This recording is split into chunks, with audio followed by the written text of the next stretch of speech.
Hello, I'm Novelette and welcome to Morgen Talk. My guest today is Congresswoman Maxine Waters, who's presently serving her 15th term representing the 43rd Congressional District and is presently running for re-election. Please help me in welcoming Congresswoman Maxine Waters. Hello, Congresswoman Waters. Thank you so much for speaking with us today. You're certainly welcome. Thank you for inviting me. My pleasure. So I'm a member of the National Association of REALTORS. And I should say, the National Association of REALTORS honors you as being a, quote, longtime champion who advocates for families and businesses every day in Congress, end of quote. And of course, this includes your response to the coronavirus pandemic with supporting the creation of the Paycheck Protection Program and promoting homeownership with incentives to restore SALT, which is state and local tax deduction, and of course, mortgage interest rate deduction. So thank you very much for that. You're so welcome. Thank you. Now, you represent parts of Southern LA County, which includes Inglewood, Gardena, and Torrance. And of course, that has a higher housing cost. How do you feel about increasing homeownership throughout your district for individuals of color, whose homeownership rates have pretty much stayed the same for the past 50 years? Well, you know, one of the efforts that I have made since I've been the chair of the Financial Services Committee, and even before, was support for home ownership. You know, home ownership is the American way. Many of us aspire to be homeowners based on the way we've been socialized, that when you reach the point that you have, you know, a down payment, or you think you can afford mortgage payments, you look forward to the American dream of owning a home. So we support that. We know that we got in trouble with that in 2008 when we basically had the recession, and we discovered that there had been a lot of predatory lending, and that many folks who had wanted very much to participate in the American dream had signed on the dotted line to mortgages that they discovered they could not afford. And many of these were predatory loans where they kind of, you know, invited people and encouraged them to take out a mortgage that people didn't even understand. And some of that was no down payment, little down payment. Some of that, you know, loans that were going to reset in 6 months, a year, or what have you. And what people did not understand was when they had these variable interest rates, that they may be signing up for something that says that they're going to be able to pay a higher interest rate a year after they've taken out a loan, even though they won't be earning no more money at that time than they was earning when they first took out the loan. And so many people got in trouble, but we encourage home ownership. But we also say that there are people who do not want to own, but they do want a decent, safe, and secure place to live.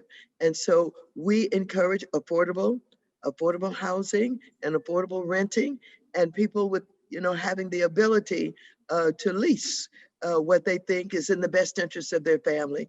And thus, that's why we had the Housing Trust Fund, for example, that would build more units for people to be able to lease that are affordable. So we support safe, secure, decent housing, whether it's ownership or whether it's leasing, because we believe that all Americans have a right to a safe and secure and decent place to live and their families. Lovely, thank you for that. You're Now, welcome. the other question I want to address with you is regarding the PACE program. PACE is really a predatory program under the guise of clean energy. It's used to upgrade people's homes without using credit or income, and the cost is attached to the property taxes, which are not regulated and do not warn homeowners of the true cost of acquiring this program. This program, which is still active today and still happening every day, takes advantage of individuals with low fixed income, especially seniors, and it's making it affordable, forcing homeowners to refinance, sell, or become a victim of foreclosure. What will you do to help stop this practice from carrying on? As I understand it, and I really must focus on this, LA County is involved with the PACE program. And I had someone who came to me and said they didn't realize what they had signed up for. And basically what was happening was the way that it was arranged, that they ended up with property tax payments that they could not afford. And they had no idea that they were in somehow just literally assigning the ability to add this money to their property taxes, which just shocked them. And so I don't know why the county of LA would even have such a program. And I've asked people to call their supervisor. They oversee this program. They're the ones who I suppose signed off on this program. And I don't know why people aren't putting pressure on their county supervisors to end this program.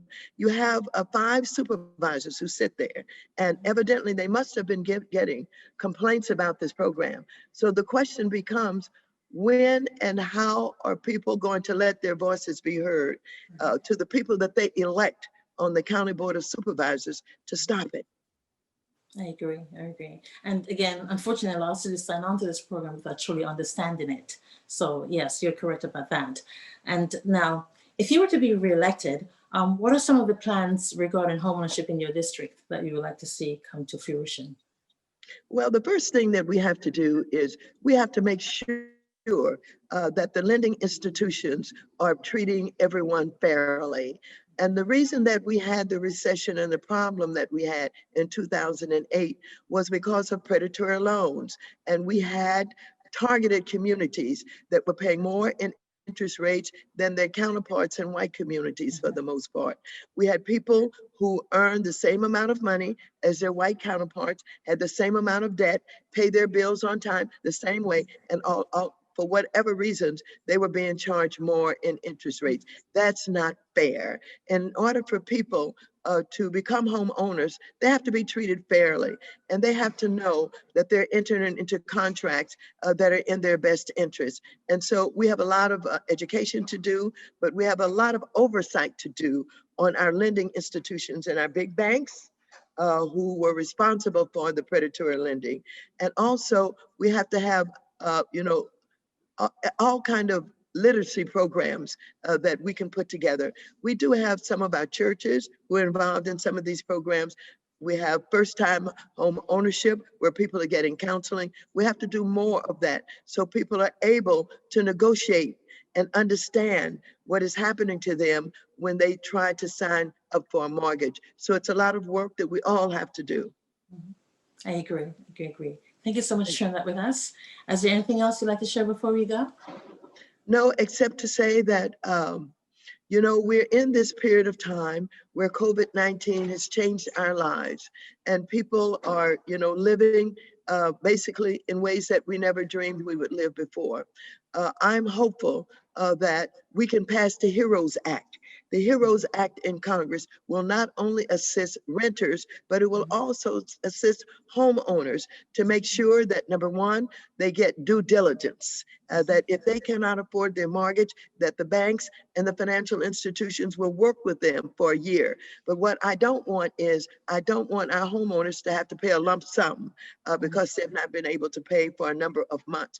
I want loan modifications so that those loans can be restructured so that either, they can work out paying for the back part that they were not able to pay over a longer period of time. Say that, if you've missed 3-4 months, that you can take a part of partial payments and add it to your mortgage and pay a little bit until you get caught up, or until that house is sold or where it has appreciated. And then when you're paying back, you're not hurt at all, that you're able to walk away with still, a good investment where the house has appreciated, you've paid off the loan, and everybody's happy. And so we have work to do in order to make sure that we support our homeowners. In the HEROES Act, we have about $25 billion in that act to assist homeowners who have lost their jobs, who have been laid off, who are really in deep trouble. And we've got to work some way for them, not only to benefit from the due diligence, but after due diligence to keep that home. And that's some of what I'm focused on. Excellent. Thank you so much again. And thank you again for being such a great homeowner advocate. Well, thank you so much for being in the business. Go out there and help people get into homes, because again, that is the American dream. And we feel like, we're real participating in this democracy in a way that benefits all when we can be homeowners. And I think that to the degree that people are able to realize that, and particularly our young people, who are looking forward to having a family and to, settling down with careers, this is so important. And thank you for the work that you do, because you can help them get into these homes. And Yes. that's what they need, a little assistance. Thank you. Thank you. Take care.